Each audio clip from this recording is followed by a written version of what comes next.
good morning in India, and then good afternoon from Singapore.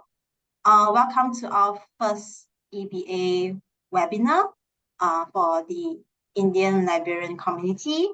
And today we have two speakers with us who will be touching on this particular model and having a discussion whether, is this a model, a win-win preferred route for libraries, for the publishers, and for users at large. So we will have Stephen Chong, who is our sales director for Asia Pacific from De Gruyter, and our guest speaker, Dr. Gunja, Chief Library Officer from IITH, who has over 23 years of professional experience in library management, knowledge management, and in both academic and IT sectors. I'm just going to go through quickly the housekeeping rules, which is flashed on the screen. You will notice that your audio and video are being turned off. And if you need to ask a question at any time, just type it into the chat box and we will address them during the Q&A session.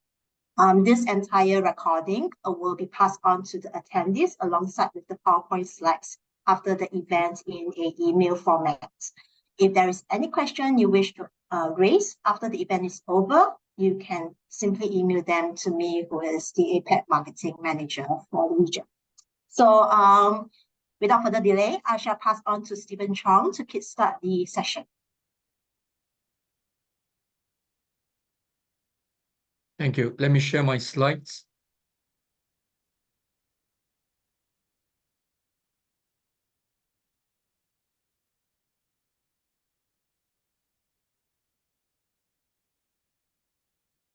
Good morning, ladies and gentlemen. Welcome to our sessions. I'm very glad to have our first ever EBA webinar, evidence-based acquisitions webinar, which we have done. We have started about 3 years ago, and we are seeing there's a trend of libraries gaining momentum in choosing this model, especially during the pandemic time, right?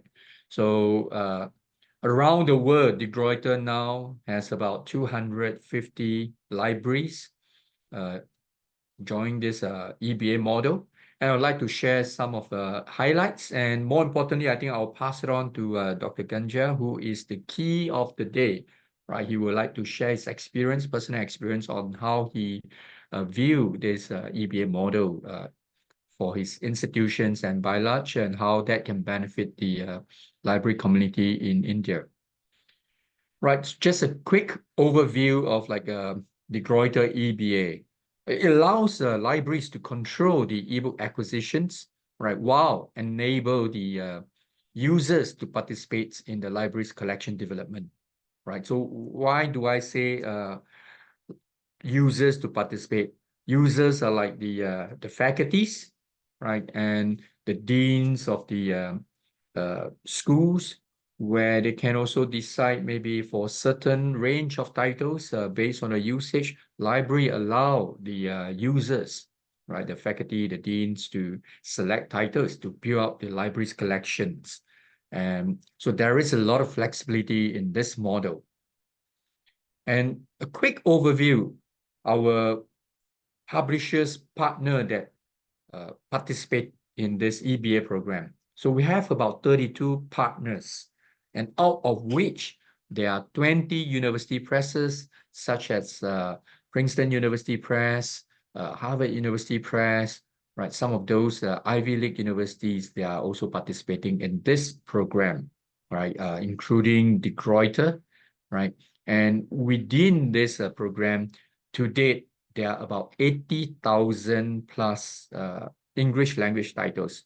But if we are looking at the entirety of titles availability, there are about 145,000 titles, non-English, right? But if we are looking at English and non-English, but if we are strictly looking at English language titles, there are about 80,000 now. And every year we will include about 2,700 of new titles added on the monthly basis, right? On average, every month you'll get at least about 200 titles, right? And there are 10 archive projects from 7 exclusive publisher that has only content on our platform, right? Total, there are about 11,000 archive titles. What are the benefits? I just list a couple of these benefits, right? We can look at other than a large pool of content accessible within the 12 months, right? I also see it as a big data tool for collection development. Using those usage statistics allows you to determine what collections in the future that you want to build, or which publishers or which subjects by copyright year that you like to buy in a larger quantity to build your library collections, right? So other than it is a evidence-based acquisition, ebooks, a large pool of content, I also see as a kind of big data tool, right? So I mentioned every month, new titles we added yearly near to about 2,500, 2,700 titles. It's DRM free, right? Digital rights management free. You can download onto your tablet, your computer, or your mobile phone, right? It's in the PDF format. Some of the titles are available in EPUB, and it's unlimited users across your institutions within the IP address, and it also allows remote access, right? The best part of it is it's a single license access to 30 over publishers' content, right? So that simplified the whole process of like signing those agreement with multiple publishers. So let's look at the range of titles added on, right? The growth. If we look at the all language content growth, since we started this more than 10 years ago, but let's look at it over the last course of 6 years. So 2018 to 2023. So every year, the number of titles we added on, if you look at those in blue, it's in English language content. The red are non-English. In total, we are looking at average of at least, right, 30% growth in content, right? And if we want to look at strictly English content over the same period, so the year-on-year growth in terms of number of titles added on, up to now, we have about 80,000 plus titles. On an average, you still get at least 25% growth in the content, right?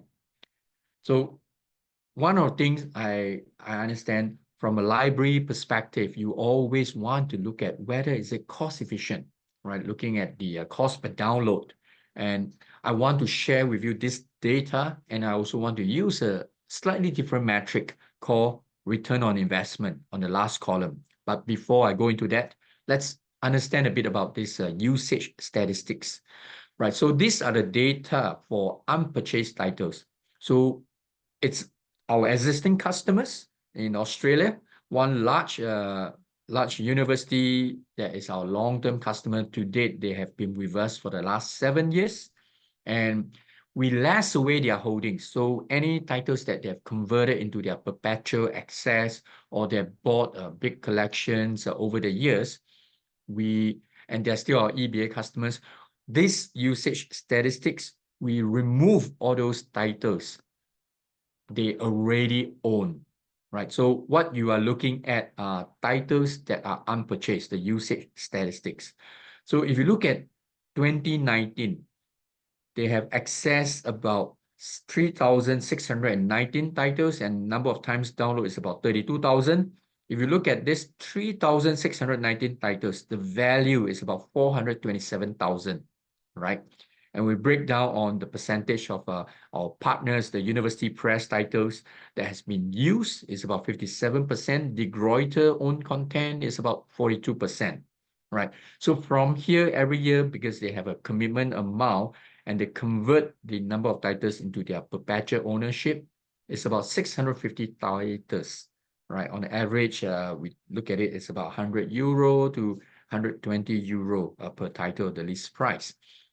But what the number of titles over the years that they have been used, even after we remove those existing holdings, you can see that over the years, it went up to 5,000 over, even during the COVID time, it went up to almost 10,000 titles that has been accessed. So the total value is as high as like 1.2 million, right? So when I look at the return on investment of the commitment amount that they have put in, the return on investment over the years have also grown a 4-digit, right? More than 1,000% of return on investment. And this second university that I take as a case studies in 2022, the return on investment is almost 3,000%. So this is an example in Australia. But let's look at another one in Hong Kong, right?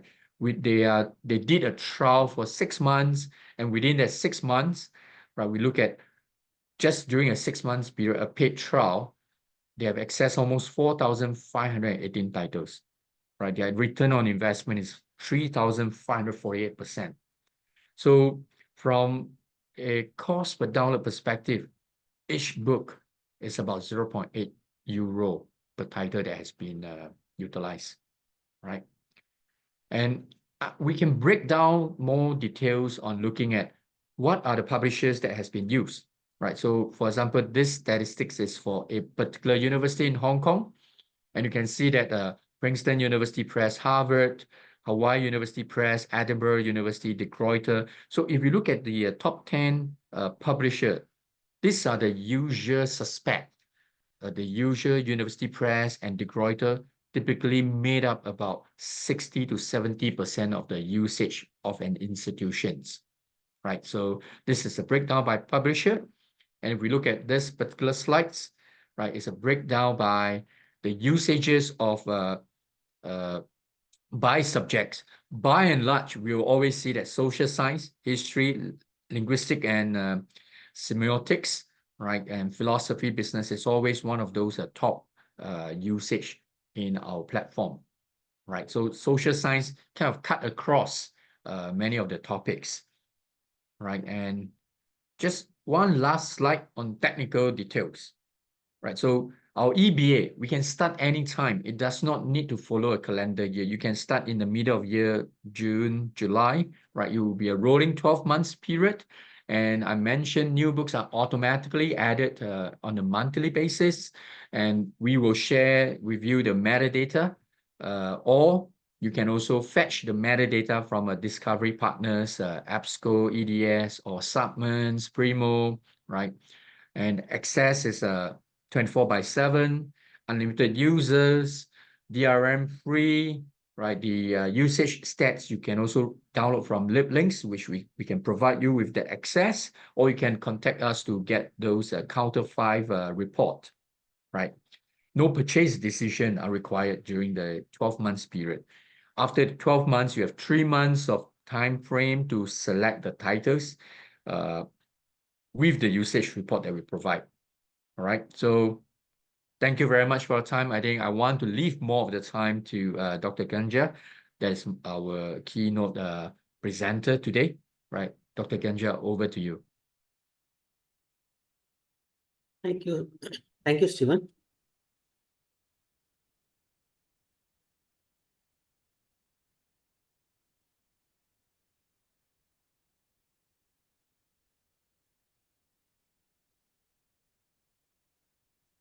Is my screen visible? Yes. Okay. Good morning to all of you, and good afternoon to Singapore participants also. Just to give out almost all the basic information and the detailed information which have been provided by Stephen related to evidence-based acquisition model. So I'm just going to touch upon some of the basic, and also what are the things to be considered, how the process would be, and what are the points will help us for taking the decision at the end of the evidence-based acquisition model when we go for the ebooks collection development. So just to start with, I'll start with our just heads up with our institute basic information. My institute is the Indian Institute of Technology, Hyderabad. It's a one of the premier institute in terms of science and technology, established in 2008. IITH offers undergraduate programs, even PG, and then PhD, other various research and innovation in terms of engineering discipline, applied sciences, design, as well as several modern interdisciplinary areas. So overall, 15 plus the core departments we have, and then some interdisciplinary departments also we have, like a virtual and interdisciplinary departments, spread across over 600 acres campus. And overall, the headcount should be 6,000 plus in terms of faculty, students, and then research scholars. When it comes to the library resources, most of our 80 to 90%, I can say the overall budget of the library will go on e-resource, that in terms of e-journals or e-books purchase mode. And when it comes to the collections, uh, overall we have around 30,000 plus print books. But when it comes to the, as I said, major our budget goes into the e-resource. So we have e-books around 1 lakh, around 2 lakhs, we can say 1,83,000 plus, and then e-journals 5,000 plus full text. And recently we moved to the new building, our knowledge resource center, with the new infrastructure facilities, tools, and techniques. So this is the overall collections about our library.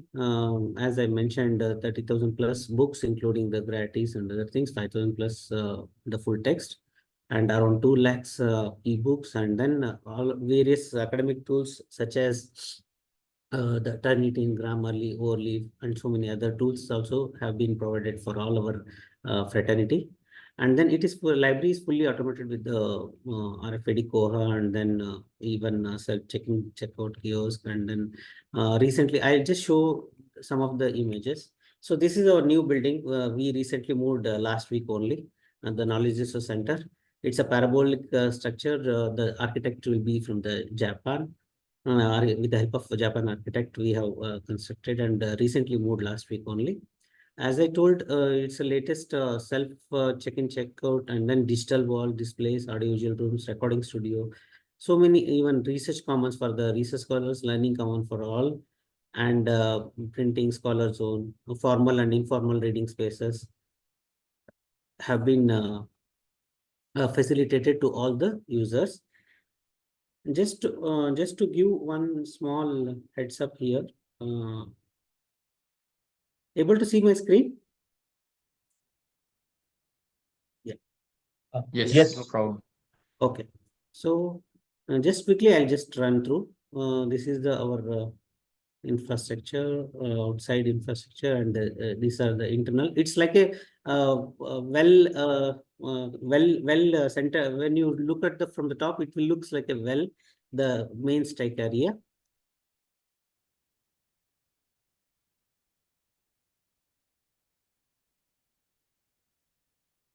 These are all the carols, and then administration area.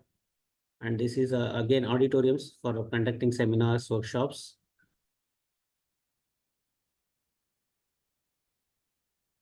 Recently, we opened for all the staff, and then inauguration of all the tools and techniques.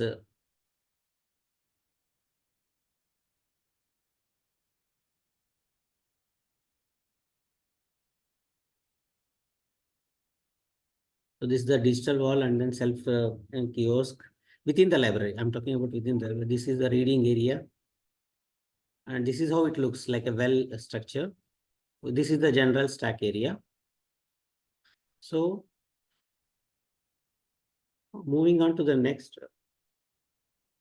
Coming to the EBA, I'm just making able to see my screen now. Yeah, able to see my screen? Yes. Okay. Yeah, moving back to a PowerPoint, yes. Yeah.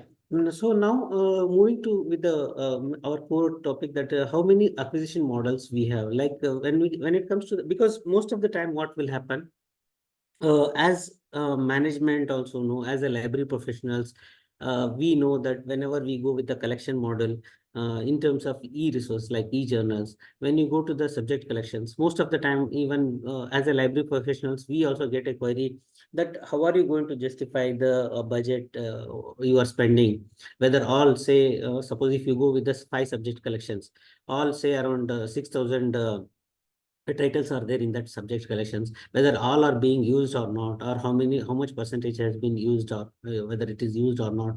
So these kind of queries we get as a library professionals, and also the faculty also has to pose these kind of questions as a library committee, everyone.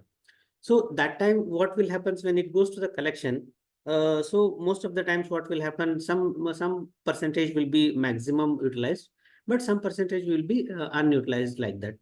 So to the same scenario, if it comes to the again when it goes to the collection model in terms of ebooks, so there, even though when we compare to the print book, say for example, if it is say $100 or whatever, so when it comes to the ebooks, it obviously it will be 10 times or 20 times more than the print book cost. So the challenges for the library professionals, when we are going with the ebooks collection, we should be well aware that what kind of acquisition models we should go through, whether the whether the ebooks which we are purchasing is worth to the as a collection, worth to the library or not, worth to the users or not, whether all being used or not. All these kind of questions we will be getting definitely from the ebook point of view. So in that sense, what will happen? But as most of in India, we know that ebooks never comes under the consortia as a this thing. But in terms of e-journals, definitely it goes under the consortia, and lot of discussion happens. But when it comes to the ebooks, we need to take a decision along with the publishers, along with the users, along with the committee, how to go about it. So thinking on all these pros and cons of the things, so there are different acquisition models are there in the ebooks also acquisition. So one is again evidence-based acquisition, which we touch upon in the following slides. There are again demand-driven acquisition or a pattern-driven acquisition or subscription ebooks purchase model. So, but some of the points which we need to be considered as a library professionals, what will happen? The different publishers will have a different meaning of each and every terms and conditions. It varies from one publisher to another publisher. So when it comes to the perpetual access, many times we think that perpetual access means lifetime. So there is no year boundary is there in that. But it's not the case in with all the publishers, because what will happen from publisher to publisher, there will be a different terms and conditions for these kind of perpetual access. Some will say 7 years is some will say definitely lifetime. Some publisher may say 7 years. Some publisher may say 14 years. So when we were interacting with many publishers, the point came out is why these kind of different terms and terminology when it comes to the perpetual access. So normally what will happen, the subject or the syllabus, what will happen, it will keep on getting modified or updated after certain years. So for that purpose, some of the publisher, they keep lifetime as the term of the perpetual access in this manner. Similarly, what is the again what kind of points to be considered when you go for the again ebooks collection development? Again, you need to go for the evaluation through trial access, and then after a certain period of trial access, you need to give the information to all the users, end users, maybe even department people, through various channels, marketing channels within the institute. And then after a certain period or before the trial period or after the trial period, you can have the user statistics. And then one more important point is before even if you start with the trial access also, you may have one more point, say denial reports for the last 3 years. Suppose, for example, we are not able to purchase for some certain books for the some certain publishers. But in our department, say for example, out of 15 departments or 20 departments which we serve, some of the departments already accessing and already they are hitting the e-books content, and which they might be tracking as a denial reports. So that is again one point of contact where we can get as a denial report for last 3 years, so that from that you can also understand, okay, how many departments or how many users or how many faculty or the research scholars in that particular domain, they are constantly hitting the one particular subject. That also will come to know, where the denial reports will give a lot of hints to the decision makers. So this is what I was talking about. What will happen? Some of this is just a generic sample. say, for example, some of the sample models or the terms differ from one publisher to another publisher is, say, publisher A, publisher B, publisher C. For example, publisher A, he may come up with some, whenever we approach for any ebook subscription models.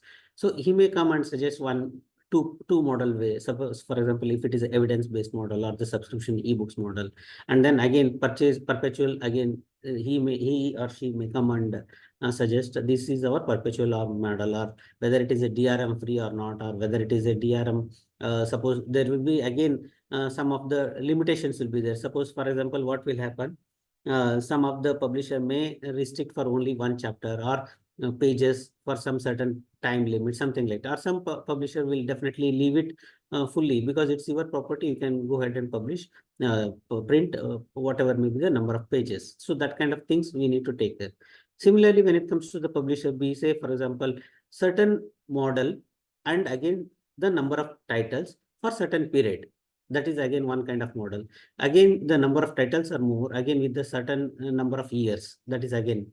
Then they may also come and say that perpetual for how many years? And then after certain years, because what will happen nowadays, we all again, the management, and when we are investing a huge amount, certainly there will be some audit questions, or some the management may ask. So, okay, when you are going for the print books, you have some things in your library to showcase. But when you go for the ebooks, what you have in at the end of the day, uh, after certain years, what you have in your library. So to attend these kind of things, what will happen? Some certain publisher, they do consider these kind of queries, and they do help after, say, okay, the perpetual access 7 years is over. Okay, this is where you can have on your pen drive, or the some media where you can have and store it for the internal usage purpose. Similarly, some other publisher may come up with some different models, like whether it is a collection model, or the reference collection, or single title, or access and select. These kind of things, it depends on publisher to publisher. So exactly why many this EBA model is getting popular also, because as I told, there will be a lot of challenges for the library professionals when in terms of the selection. Again, when in terms of the return on investment, as Stephen was explaining in earlier PPT, and also what you are going to get, and how many titles you are going to get, what worth it is, whether what kind of the access models you are getting having for all these things. So these are the some of the basic questions which will come to our mind. So to at least to maximum extent, we can get the answers with the EBA model. Like, for example, you will have an option to try, select, and choose to buy. Similarly, the users can get easy access for the ebooks, and the core collections also will be covered based on the again discussion with the publisher. And then instead of just having the access, you will definitely, after a certain period, may say, after, for example, if you have going for some $15,000 worth, EBA model has been given to the institute. So at the end of the 1 year, there will be a certain amount. Say, for example, $15,000 worth you need to take books. So $15,000 of worth books, you will be having, you are going to select those many number of titles, whatever based on the usage and other recommendations by the respective faculty or students. And then after, once you take the decision, so that much of amount, $15,000 or whatever may be the titles, based on that amount, you are going to have access, not only access, it will be ownership of the content. So this is how you will get some of the ownership of the content based on your choice. Again, satisfy the user demand. It's not like that, as we say in terms of e-journals and the subject collections, which we use very minimal usage, and the rest of the things will be just as a collection. So that query doesn't exist here. Again, some meaningful acquisitions rather than a bunch of collections here. So this is how it helps in the EBA model in the attending all these kind of queries. Now, how to get EBA models? For example, when you are discussing with the approaching with various proposals with the different publishers, definitely, as I told, some different samples, terms, and conditions, considering all those things from publisher to publisher, definitely you are going to have certain in general, say you need to, as I told, say for example, $15,000 or $20,000, whatever may be the amount has been fixed. That amount will be deposited with the publisher with certain number of titles, say around say 600 or 700 number of titles with that publisher. So afterwards, you will have the full collections, not only that 600 or 700, even the whole collections will have an access for the ebook contents.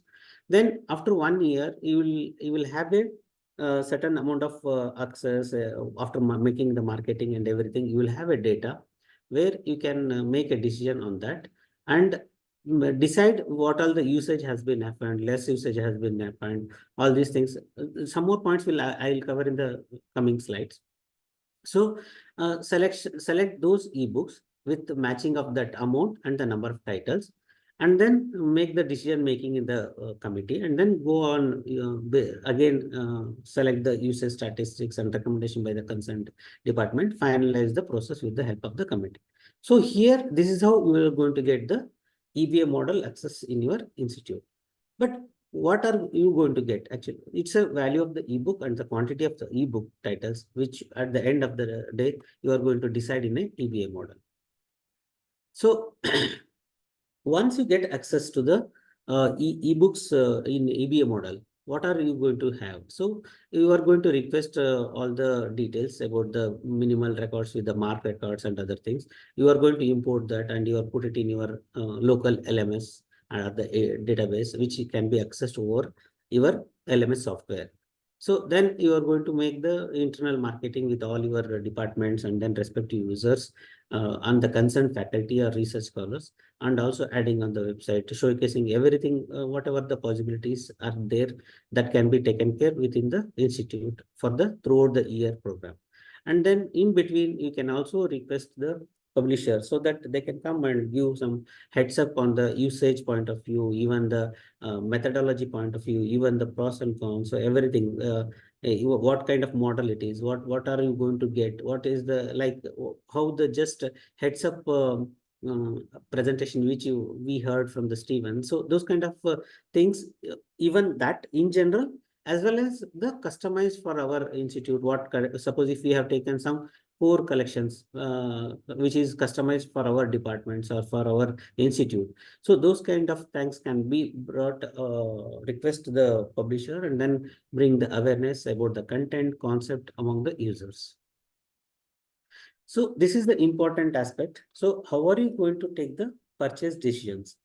As I was mentioning earlier, so after doing all these exercise, then decide based on the continuous usage throughout the year. So because what will happen normally when we are going to get send any mail during that particular month or few weeks, the usage will be very high. But that doesn't mean that, okay, that is a good usage because it's an initial period, the access will be there. But again, you have to see the continuous usage of that, those titles, whether that particular department or the users, how far they are going to hit those kind of ebook titles throughout the year. That is one. Then how high usage in the initial month or a period of over, that also need to be checked. And then multiple volume if needed, even individual titles are less used. What it means is, for example, if we are going with a multiple volume set, say around 10 volumes are there for a one ebook collection. So in that, no need to go for the again usage here, because what will happen, all 10 volumes may not get the proper hit or the continuous hit. Even one or two hits are there in a way, for the main titles or subtitles. But some of the are, even though less usage, you cannot ignore that, because what will happen, it is a multi-volume set. Obviously, the full set has to be taken into consideration. But as it is a less usage with a multiple thing, similarly, high usage in initial month or the period of year, that also need to be considered. So obviously, throughout the year, how are you going to get the hit? That makes very sense. Well, even when an EBA model initiation, because it's a very quicker, because it's just a normal, once you make the payment, once you make the process, everything get that will be given access to you. But the actual work of the library professionals or the library people, even the staff member, the concerned faculty, because discussion, everything happens. at the end of the year only, because you are just giving an access in the initial period, but actual work starts during the selection process in this case. So again, what you have to do is, once everything has been set, usage has been made, marketing has been made, internal communication has been made, again, you need to start discussion with the concerned departments and see what all the recommendation are coming from the respective departments, and then finally take it to the discussion with the library committee to proceed with the final take on a decision on the EBA model, because already you have paid a amount. So only the thing is your proper selection, because out of 7,000 titles, if you want to cut down to 6,600 or 1,000, it is very tedious task for the library professionals, even for the department people. So you need to be very cautious at the time of selection of the titles based on the number of amount what you are going to kept as a deposit. So at the end of this thing, what I can say is, as we were saying, we were having a lot of challenges in terms of the selection of the ebooks. So EBA model gives definitely the flexibility to select and then get ownership of the ebooks on perpetual model. Models and terms may differ from one publisher to other publishers, which you need to be very, whenever you are going with the discussion with the different publishers, you need to check with the, what are the different terms and conditions you are having, perpetual access you are having, and what kind of models you are giving. All these things need to be very discussing in detail with them. And then definitely it will satisfy the user demand, because you are not going to get because here library professionals are just facilitators, but but the actual selectors will be the department people, because they know which title is going to be useful for them. So at last, the meaningful acquisition, definitely it will enrich your collection. Thank you.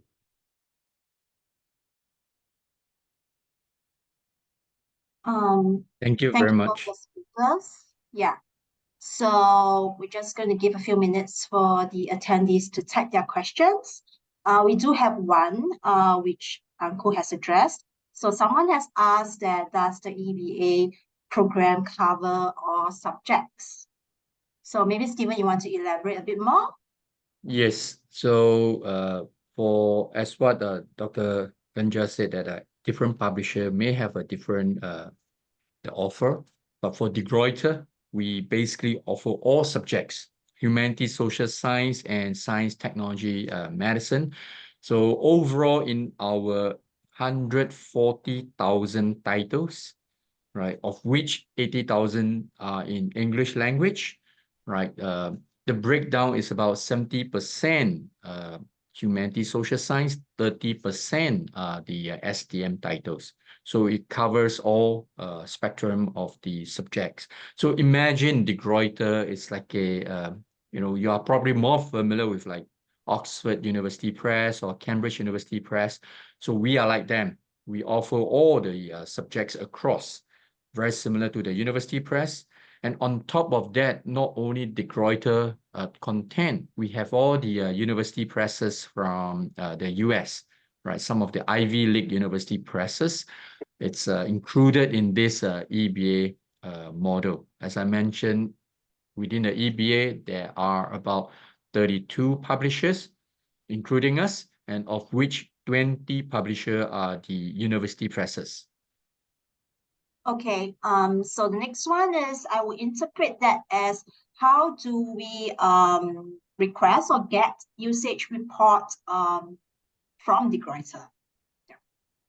Okay, so our usage report is based on counter 5, right? So at the end of each month, counter 5, this data, the usage should be passed through to counter 5 for them to validate the data, and we will able to pass on those usage report typically on the 8th day or 9th day of the new month, right? So we can provide you with the usage report, or you can actually sign up lip links, a tool where you can fetch all those usage report, deny report on your own. All right, we can support you, or you can actually do self-service to get those usage report. Okay, and the next question is for Dr. Gunja is, how do you select the title for perpetual purchase in IITH using the EBA model? So just to before coming to the EBA, so all these days what will happen? We were going with the pattern driven. We have multiple approach for the collection building here. All these days we were going with the demand driven or the pattern driven, because whenever the particular user or the users, wherever the print books are more in demand or the ebooks they really need, they used to send us the recommendations. There what we have to go, we have to go with the either a single title or the bunch of titles. We have to go through the respective publisher to go ahead and get for the access. But when it comes to the EBA, recently we started the EBA model also with one publisher. So here, say for example, some X amount is there. For that X amount, we are going to select around 1500 titles. So it is just started. So it is a period of 1 year. So in that period of 1 year, we have given access to almost all, say for example, we have around 15 plus departments. So if it is possible, 15 plus departments can be covered in their collections, that is fine.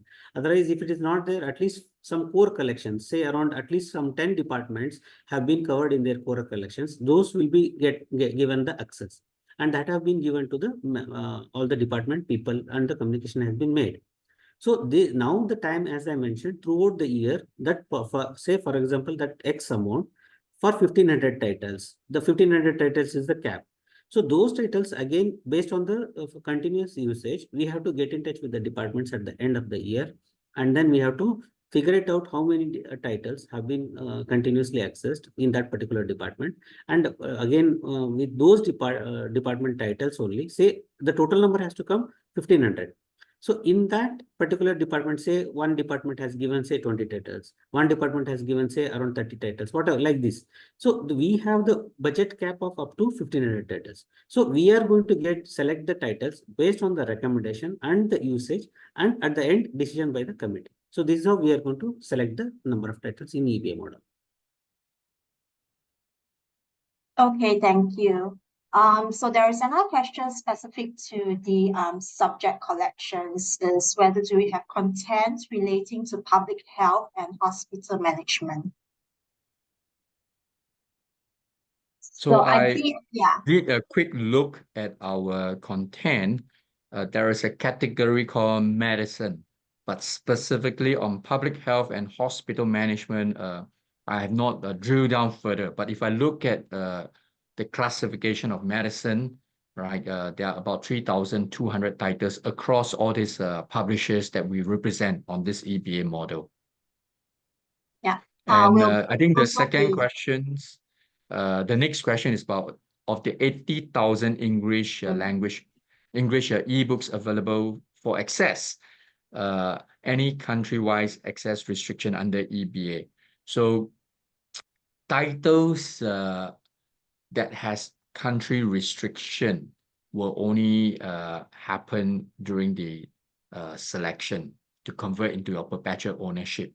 Right. So if there are very small number of titles, because from our experience with like Australia, there are also because particularly the American publisher, there's this so-called sometimes a British Commonwealth nation restriction. So that will apply to Singapore, Hong Kong, India, and Australia. So for the last 7 years that we see from Australia experience, very minimum number of titles will encounter market restriction to be converted into perpetual ownership. Okay, thank you. And also to add on, if after this event you have a specific request for titles in certain studies, feel free to drop us a line and we will run that listing for you. So moving on to the next question, with a comment that say it was a great and informative session to Dr. Gunja. So the question is that they notice that quite often newer editions of books are released, making the relevance of older editions diminish. Could you share your insights on this issue, or how do we consider this when making purchases? Definitely. Actually, what will happen when we are talking with the publisher, before we starting the EBA model itself, they also come up with, as Stephen was also mentioning, every month or on and off month, the new additions will be definitely added into the collections. So there is no restriction whenever the additions are added or any new book has been added to the that collection. Those access also will be there definitely throughout the year. But it's the obviously your question, what you are saying is the new editions are released, but relevance of the old edition diminished. Definitely, because what will happen, it is again need based. Sometimes what will happen, as we also sometimes have seen users or the faculty coming and asking for the particular old edition only whenever there is a requirement. But what will happen, as we were mentioning, based on the syllabus, based on the subject coverage, the new editions will definitely come. So it all depends on the what exactly the concept, what exactly where they are going to use. Because many a times I have seen, even the fourth edition of the book has come, people will definitely come and ask the second edition, third edition, because there will be some relevancy in there, that particular specific query. But in terms of any, most of the cases, what will happen, new editions are the one which have been taken and as an advanced portion of the older one. So obviously the older edition will get diminished. So in that sense, again, the clear cut the procedure from the either department or the recommendation by the faculty or the respective users is very much needed, so that you can check with them and then you can proceed with that process. Maybe allow me to add on this point, because we've been looking at the data in the last 7 years, right? I use University of Sydney, Australia as an example, right? But we also seen across Asia Pacific, our libraries customers who are using EBA, we provide the usage data, monitor it on a yearly basis, every 6 months. In fact, if you look at my earlier chart that I show the publishers, the top publishers content, the usage, all by subject, right?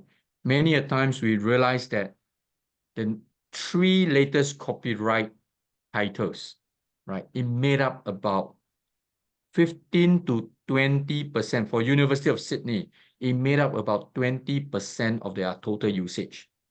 So it means that any copyright year that is 4-year older or beyond, right, it made up 80% of the total usage. So in fact, the book's half-life is very long, especially if you look at the social science or the history, linguistic, some of this humanities, social science, the half-life are very, very long, right? So and we continuous, like Dr. Ganja said, we continuously add on new titles. So that is to provide the value of, to avoid so-called a diminishing factor. And since the last 8 years, the chart that I show, we are growing content for the last 6 years on an average of 25% add new content. Of course, as our content pool become like 150,000, new titles added on about 2,000 to 3,000, it become a smaller percentage, but the absolute number, 2,000 to 3,000 new titles added on every year is still a large number of content. Okay, I thank hope you. that Yeah. addressed the questions by Dr. Shiv Singh from the GLA University. All right. So we have one more question, which is if we purchase or procure 10,000 titles on EBA model, and some of the titles have not been used, what should they do in consideration of that usage stats? Maybe Dr. Gunjan can share your experience on that. Are you talking about after procurement or during the procurement? Because if I understand, the question is after procurement, if it is being less used. Is that the question, if I understand correctly? So definitely before you are doing the exercise, you are going to, as we said, during the session, what will happen, you need to check the usage on yes, after procurement you are saying, right? So what is going to, throughout the procurement, when you are saying, you are going to make a lot of analysis, and then you are going to take how much is the per article, per book, how much is the costing, and then return on investment. All these calculations you are going to make.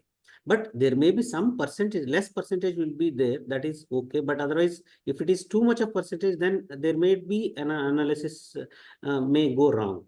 So you need to be very careful with the concerned departments, because as I told, even when we know that some of the publishers, they do agree and they do give a chance. Say, for example, in 1 year, if you are not able to understand, if you are not able to consider the 1500 titles is not going to cover in that particular 1 year. So you may even with some lump sum amount, you can again extend for the next 1 more year or something like that. So it purely depend on how are you going to discuss with the publisher, and how are you going to take a further process before going a final decision. So you need to be very careful, because obviously if it is too much for you, say for example, 1500 titles selection is very tough for me in a 1 year, there is a chance that you can also go for follow on year also. So based on that, you need to be taken very proper decision. But after take procurement, if it is going to be less use, then there might be a problem either in analysis, or that content is not useful, obviously. So I think in terms of when you procure EBA, right? For example, the Greuter EBA that has 80,000 titles, right? You don't own 80,000 titles. You have full access of the 12 months period. But at the end of the 12 months, based on your commitment, for example, just when we talk about $10,000, typically $10,000, you can select to convert into your ownership for about 100 or up to 120 titles.